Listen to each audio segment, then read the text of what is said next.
until I started investigating. Right. But in the early 3rd century, it's about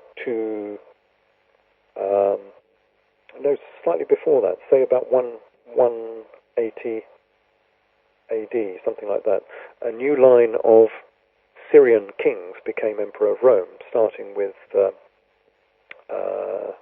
Septimus.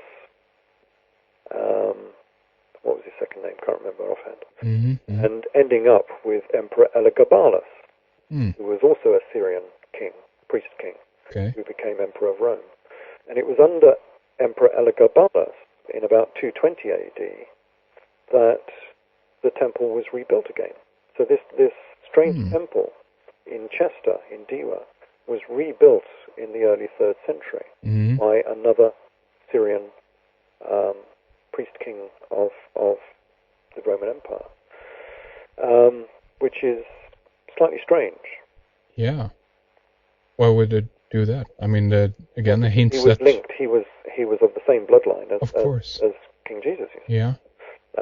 It was, their power base was Palmyra, and his power base was Homs, which is the town next door. Really? So he was of the same bloodline. If you track the bloodlines, it's quite obvious that they intersect on several occasions. So he was of the same family, and he was a Nazarene, quite obviously. He was a Nazarene, exactly as Jesus was the Jesus of Nazarene. Right. He didn't come from Nazareth, of course. That town did not exist.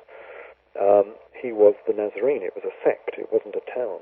Okay. And Emperor Elagabalus was obviously a Nazarene because he conforms to Nazarene philosophy. He castrated himself, strangely enough. He used eunuchs and so on, which is all things that you find in the New Testament. Jesus goes on about eunuchs on several occasions. Okay. Which again, you don't hear this, from the average pulpit. No, definitely not. but he was very much in favor of eunuchs, and he was trying to get his disciples to become eunuchs. Okay, really. And you have to ask yourself why, because this is a Persian tradition. And of course he was Persian because he came from Palmyra. He was exiled Persians. And if you look at the history of Palmyra, the philosophy and the design of the buildings is a perfect blend of Greek and Persian. Even the funerary sculptures they made were pure Persian. So they lie on cushions, dressed in Persian outfits. Right. In just the same way as you can imagine that the Last Supper is given within the Bible, with them all lying down, drinking, dipping bread into large wine vessels, large cups. Well, if you look at the funerary presentations of Palmyra, that's exactly what they're doing. There's a small hint there, perhaps, then. Yes, we have these links back to Syrio-Persia. Right. And that, I think, is why this temple in England was rebuilt during this era, because Emperor Elagabalus was of the same bloodline. So he resurrected this temple that had been made by one of his predecessors. Now, do you think, though, that this is something that has been kind of popping up, coming now and then throughout our history, meaning that certain people that still belong to this bloodline do certain things that hint towards this in some way? Well, quite possibly. I dare say that, this was such a widespread family. They had so many children, they had so many wives, that some of them must have survived. It was the high priest of Jerusalem had to have 2 wives. That's what it says in the Talmud. You must have 2 wives, just in case one of them dies. So that's why I believe that Jesus was married not only to Mary but Martha as well. So his sister wives were Mary and Martha. Right. So some of those children would have survived. Yeah. And strangely enough, one possibility is the president of Syria. Today? Yeah, today. Okay. Bashar, I think his name is, isn't it? Bashar. I have no clue, actually. Because he's a Nazarene. Strangely enough. Okay. They actually call they actually call them today, they call them the Alawis. Mm-hmm. They're supposed to be Muslim, but they're not. Nobody quite knows what an Alawi is because they won't say. And the Alawis at present control all of Syria, and they are not Muslims. They were placed in that position by the French, who used them as allies when they took over Syria. And so they promoted the Alawis into positions of power and control over the army. Mm-hmm. And eventually, one of those Alawis took over control of Syria.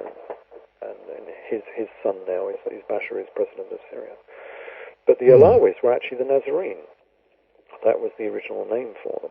Right. So we have a sort of continuance of the same name. Now, we don't know if there's a direct equivalence between the old Nazarene of the 1st century and the modern Nazarene of the Alawis. But, here is a leader of the Alawis, the Nazarene, is now president of Syria. So, I mean, there's a possibility there. Yeah, his name is Ali, don't know, I'll probably butcher his name here, I'm sorry for that, but Ali Raida Bashar al-Rakabi, that's his full name. Yeah, that's his full name, is it? Yeah. Okay. Interesting. So, because one thing, a reason also that I'm asking this is because in your book, and this has actually been highlighted in a documentary that referenced pretty much of your material, actually, The Ring of Power. I don't know if you've seen it or not, but anyway, in your book, Cleopatra to Christ, you have a picture of Cleopatra Selene. Yes. And this, of course, has been put right next to a picture of the Statue of Liberty. Have you seen that? Yes. Yeah, isn't that amazing? Yeah, they're identical, aren't they? They are. The chin, the kind of the masculine features of both of them. Very interesting. For listeners who are not quite sure about this, Cleopatra Selene was one of the daughters of Queen Cleopatra. Right. She was a daughter via Mark Antony. And she was taken prisoner, obviously, when Cleopatra died, committed suicide or whatever. And so her and her sister, I say, was Queen Thea Musa Orania, the lady who was sold, given to the king of Persia. So we had these two sisters in Rome, and they were used as diplomatic brides. And one of them, obviously, was Cleopatra Selene, and she was given to Juba II. He was the king of North Africa.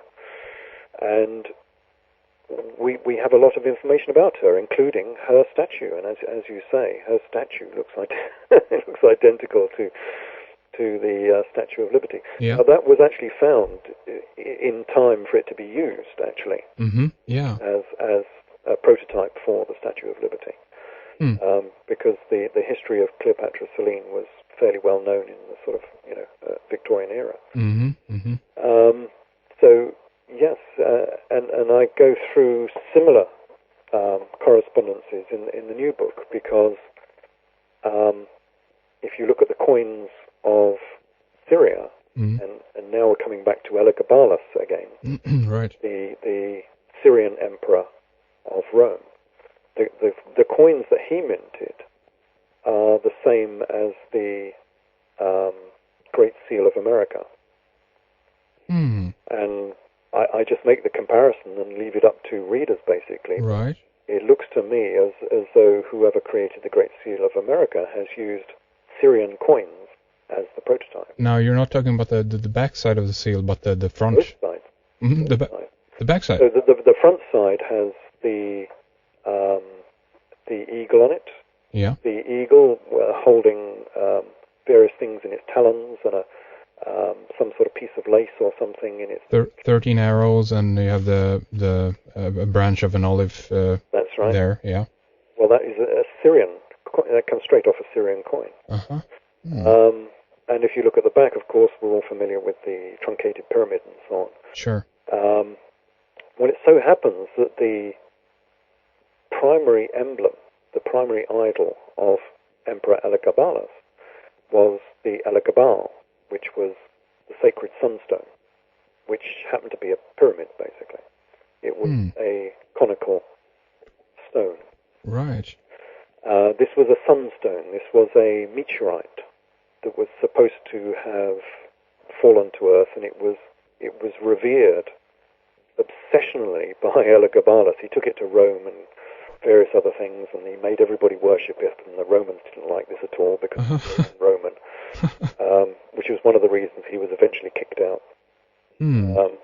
They didn't like this Persian religion whatsoever. But, we have the legend of this sacred sunstone. Yeah. And, of course, if we look into our Arthurian legend, of course, we also have the same legend. So one of the manifestations of the Grail, if we look into Parsifal, was that the Grail was a meteorite. It was a stone. Really? So the Holy Grail was a stone, according to Parsifal. That's interesting. Yes. But this stone is in no way related to the Kaaba down in Saudi Arabia. Well, yes, it is. It is? The Kaaba is supposed to be pieces of the sacred sunstone. So so it's the same. The sunstone also there. That's interesting. Yeah, the Kaaba is only a little portion of it. It's fragment. Yes, small fragments. Right. So we don't know what happened to the rest of the sunstone.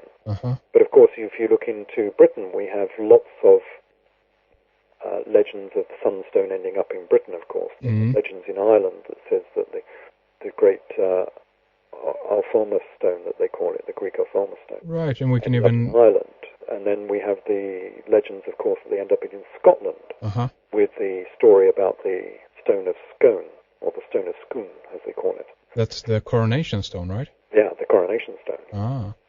And so we have these legends of the stones arriving in Britain. And of course, it just so happens that the second temple that was built in England, the Diwa temple, was built just as Elagabalus was thrown off the throne, and we don't know what happened to his sacred stone. So where did his sacred stone end up? Yeah.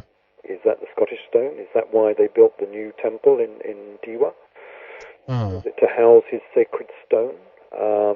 We don't know, but this stone was widely worshipped. It was the primary symbol of Rome for 20 years during this Syrio-Persian episode of the Roman Empire. What happened to it? We don't know what happened to this sacred stone, but we do have these legends that the stone was somehow linked to King Arthur. Because we have the sword in the stone episode. Of course. Yeah? And the sword in the stone was a sword getting stuck onto a stone. Now, how does the sword get stuck onto a stone? Well, probably a very hot stone. A very strong magnet. A magnet. Okay. Yeah. Of course, the stone of Elagabalus was supposed to be a magnet. That's interesting. Yeah, so we have these legends in England that are paralleling the history of the Eastern Roman Empire. So paralleling the reign of Elagabalus, who had this sacred stone that he had taken to Rome, and then of course he was murdered, he was kicked out, and we don't know what happened to his stone. Right. But we do have legends. Well, we have real archaeology of this sacred temple being rebuilt in Britain, and of a sacred stone ending up in Britain as well, a sacred stone that was somehow linked to magnetism, possibly. And you know what? Also, of course, here was pointed out from Frederick here, the good point that Jesus actually is known as the chief cornerstone that the builders rejected. Yes. So could it be the same stone, similar, same story? This stone symbology runs all the way through Judaism, which is why I link this veneration of this sacred stone with Jesus. So if you look back through Judaic history, the temple was built on the Temple Rock. That's why it's called the Dome of the Rock today. Right. Abraham, was it Abraham? No, hold on. It was Jacob who had the stone. Sleeping on the stone. Yeah, the Jacob's ladder. Yeah. So this stone imagery runs all the way through Judaism. Yeah. As you say, was the cornerstone, and Peter was the rock.